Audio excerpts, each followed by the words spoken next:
Alhamdulillah, wassalatu wassalamu ala rasulillah nabiyina Muhammadin wa alihi wa sahbihi wa man walah. Asyhadu an la ilaha illallah wahdahu la syarikalah wa asyhadu anna Muhammadan abduhu wa rasuluh. Qala Allah Ta'ala fi kitabihil karim, ya ayyuhalladzina amanu taqullaha haqqa tuqatih wa la tamutunna illa wa antum muslimun wa ba'd. Dajjal, makhluk yang akan datang di akhir zaman, di mana seluruh nabi dan rasul sudah memperingatkan umatnya tentang fitnah Dajjal. Rasulullah SAW mengatakan, ma minal anbiya min qabli illa wa qad hadzara ummatahu min fitnatid Dajjal. Tidak ada seorang nabi pun sebelumku kecuali sudah memperingatkan umatnya tentang fitnah Dajjal ini. Fitnahnya dahsyat sekali, berat, karena ia memiliki kehebatan-kehebatan yang membuat terfitnah banyak manusia. Bisa menyuruh hujan untuk turun, bisa menjadikan kering yang tadinya subur kering kerontang, subhanallah. Ya, tanah-tanah yang tadinya subur menjadi kering kerontang. Akhal Islam, Dajjal telah ada di zaman Rasulullah. Dalam riwayat Muslim, ada seorang sahabat yang pernah bercerita bahwa ia bertemu dengan Dajjal, di mana Imam Muslim meriwayatkan dari hadis Abu Ruqayyah At-Tamimi, Tamim bin Aus, di mana Rasulullah SAW menceritakan dari hadis Abu Ruqayyah Tamim bin Aus Ad-Dari. Tamim bin Aus bercerita bahwa ia pernah berlayar di sebuah lautan, kemudian ia terombang-ambing dengan ombak yang besar. Sampai akhirnya ia terdampar di sebuah pulau dan ia bertemu dengan makhluk yang dipenuhi dengan bulu bernama Jassasah.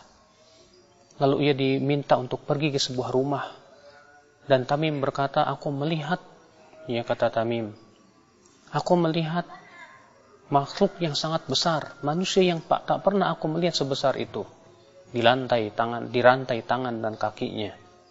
Lalu kemudian Dajjal bertanya tentang 3 perkara. Ya, tentang pohon kurma yang ada di negeri Baisan, apakah masih berbuah? Dijawab oleh Tamim, masih. Tentang air mata Zughar, apakah masih ada airnya? Tamim berkata masih. Tentang danau Tabariyah, apakah masih ada airnya? Ya, Dajjal Tamim berkata masih. Kata Dajjal, kelak nanti pohon kurma itu tidak akan berbuah lagi. Dan kemudian mata air Zughar tidak akan ada lagi airnya. Demikian pula ya danau Tabariyah. Maka di saat itu kata Dajjal, aku akan keluar. Dan Rasulullah SAW mengabarkan kepada kita tentang sifat fisik Dajjal. Dajjal itu a'war, kata Rasulullah. Ya, matanya melihat sebelah, di mana mata yang sebelah kanan itu menyembul kal'inabit tafiyah, seperti anggur yang muncul. Subhanallah. Dan di jidatnya tertuliskan kafara, kafir, yang hanya bisa dibaca oleh orang-orang yang beriman kepada Allah saja. Oleh karena itu, ya akhal Islam, ya, hanya orang-orang yang diberikan keimanan oleh Allah, walaupun iman itu kecil atau sebesar biji sawi di hatinya, ia akan bisa melihat bacaan tersebut. Dajjal disebutkan oleh Rasulullah mempunyai kekuatan yang luar biasa, di mana ia berjalan secepat angin. Fitnahnya sangat agung. Ia bisa menyuruh awan untuk menurunkan hujan. Demikian pula tanah yang subur menjadi kering kerontang. Subhanallah. Bagaimana tidak besar fitnah seperti itu, ya akhi? Bila di zaman ini saja kita lihat orang yang banyak terfitnah oleh para dukun, oleh kuburan-kuburan, bagaimana dengan Dajjal nanti? Oleh karena itu Rasulullah mengabarkan bahwa pengikut Dajjal itu adalah orang-orang yang tidak faham tentang agama, orang-orang yang bodoh seperti orang Arab Badui, para wanita yang bodoh yang tidak mau mengikuti mempelajari agama Allah Subhanahu wa taala. Juga Rasulullah mengabarkan bahwa yang menjadi pengikut Dajjal itu kaum Khawarij. Ikhwatul Islam, kenapa mereka yang menjadi pengikut? Karena mereka orang-orang yang tidak pernah mau mempelajari agama Allah. Oleh karena itulah ketika Rasulullah SAW mengabarkan bahwa ada seorang pemuda yang ditangkap oleh Dajjal. Disuruhnya si pemuda itu beriman kepada Dajjal, tapi pemuda itu menolak. Lalu digergajinya oleh si Dajjal itu, sehingga menjadi dua belah. Lalu Dajjal pun berjalan di antara kedua belah tubuhnya. Hidup lagi pemuda itu.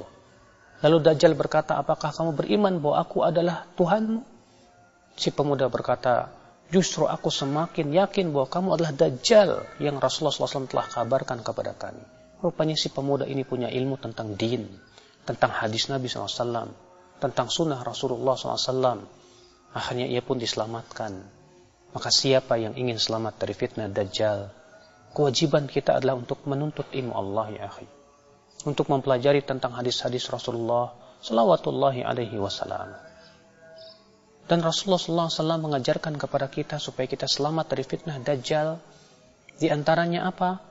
Yang pertama yaitu menghafal 10 ayat pertama dari surat Al-Kahfi. Kata Rasulullah, man hafidha, siapa yang hafal 10 ayat min surat Al-Kahf, 10 ayat yang pertama dari surat Al-Kahf, usima minad Dajjal, maka ia akan terlindung dari fitnah Dajjal. Syekh Albani berkata, apabila kita misalnya dilemparkan ke dalam apinya Dajjal, lalu kita membaca 10 ayat pertama surat Al-Kahfi ini, maka api itu menjadi dingin untuk kita.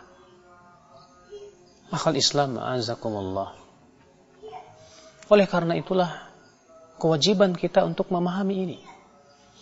Kemudian kata Rasulullah SAW, man sami'a ad-Dajjal, siapa yang mendengar Dajjal di suatu tempat, falyan'a anhu, hendaklah ia menjauh dari Dajjal. Jangan kita merasa bahwa kita tidak akan terfitnah oleh Dajjal, tapi kewajiban kita terus lari dan dari Dajjal.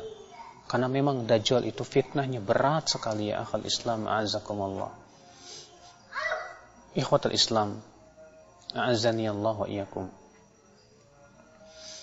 Apabila kita melihat bagaimana fitnah Dajjal yang ternyata telah dikabarkan oleh Rasulullah SAW, maka tentunya kita sebagai seorang mukmin menjadi khawatir apabila kita termasuk orang-orang yang terkena fitnah Dajjal akibat daripada keteledoran kita yang tidak mau mempelajari ayat-ayat Allah, yang tidak mau menghafalkan surat Al-Kahfi, yang tidak mau peduli dengan sunnah-sunnah Rasulullah salawatullahi alaihi wasallam. Dajjal, kata Rasulullah, akan muncul di Asfahan, diikuti oleh 70.000 Yahudi Asfahan, alaihimut toyalisah, yang memakai topi toyalisah. Yang kemudian Dajjal akan berkeliling di muka bumi. Tidak ada satupun tempat kecuali didatangi oleh Dajjal, kecuali Makkah dan Madinah. Hanya Makkah dan Madinah yang tidak bisa dimasuki oleh Dajjal, karena Makkah dan Madinah dijaga oleh para malaikat. Dan di saat itu kerajaan kaum muslimin berada di Syam. Di saat itu kemudian Allah pun izinkan Nabi Isa Al-Masih untuk turun ke Syam di sebuah masjid yang menaranya berwarna putih, manarah bayda. Beliau turun dengan mengendarai malaikat. Seakan-akan kata Rasulullah, kharaja min Dimas, seakan-akan ia baru keluar dari kamar mandi. Kenapa? Karena rambutnya meneteskan air. Yang kemudian Nabi Isa alaihissalam salat subuh di belakang Imam Mahdi, lalu mengumumkan perang bersama melawan Dajjal.